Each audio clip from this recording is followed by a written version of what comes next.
women, how has it been with women navigating the female relationships as you've grown, like being ambitious, being the life of the party, being outgoing, being beautiful, and all those things?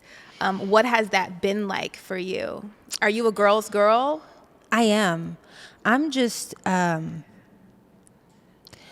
yeah, I've been blessed to have some amazing people in my life, I must Okay. say. God Yeah. has blessed me with just cream of the crop, Yeah. hence, you know what I mean? Literally.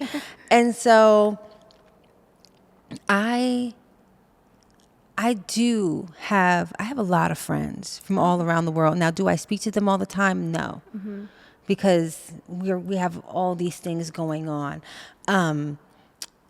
But yes, I love my sisterhood. And how do you maintain the sisterhood? Like, having so many and then not even, talking all the time, but still being able to pick up where you left off. What do you do? So I just this last week for Thanksgiving, which I don't really celebrate the genocide of the indigenous people, but it Yeah. is a time in America that all people typically get together and spend time with their families. So I honor that. And so my friends flew in, right? Nice. From LA, New York, Miami, and everything. And it was beautiful. It's interesting you ask about the navigation of friends, right? Yeah. Especially women.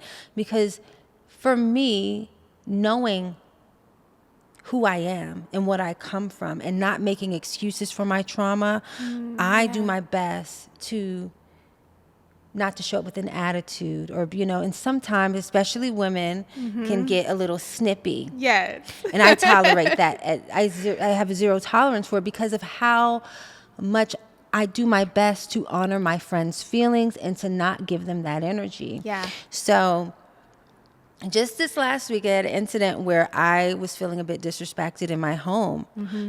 Someone's serving tea and offering stuff and not offering me any and offering everyone just because they're a little upset. And so for me, I think that I could have handled that situation a lot better because I didn't speak up initially because I didn't want confrontation. In that moment. In the moment. I didn't want to mess up the party and all of that. So I waited. And what I actually did was I shrunk down. And I got so quiet and so hurt. Little Lauren was so hurt, and in that hurt activated big Lauren to be like, wait a minute, mama bear, like, who's messing with my baby? So I started getting a little angry. Now, instead of saying, listen, sweetie, love you dearly, but in my home, we don't operate like that. That energy doesn't happen. So if you need to take a step out, you can, but that's not happening. And maybe that would be a little uncomfortable, but it would have shifted the energy prior to making it to be such a blow up. Got it. You know what I'm saying? Okay. So what I'm working on is saying it, In the even moment. if even if a person feels offended by it, that's fine. If my intentions aren't to hurt you, if I'm being respectful and thoughtful, if you don't like it, I can't deal with that because you're not going to like the roar. You're going to cry when I roar. So it's better that I just say, nope, that's not going to work and deal with that uncomfortability in the moment. Those tough conversations. Those tough conversations. So I'm really working on that. And I feel like I only really have that with women. I don't have that in my male relationship. Well, that's why I asked. I think it's so important that because even for myself, it's therapeutic to hear other women and how they're navigating, their female friendships, because I'm still freaking learning. Like, I'm still learning. all? And I'm like,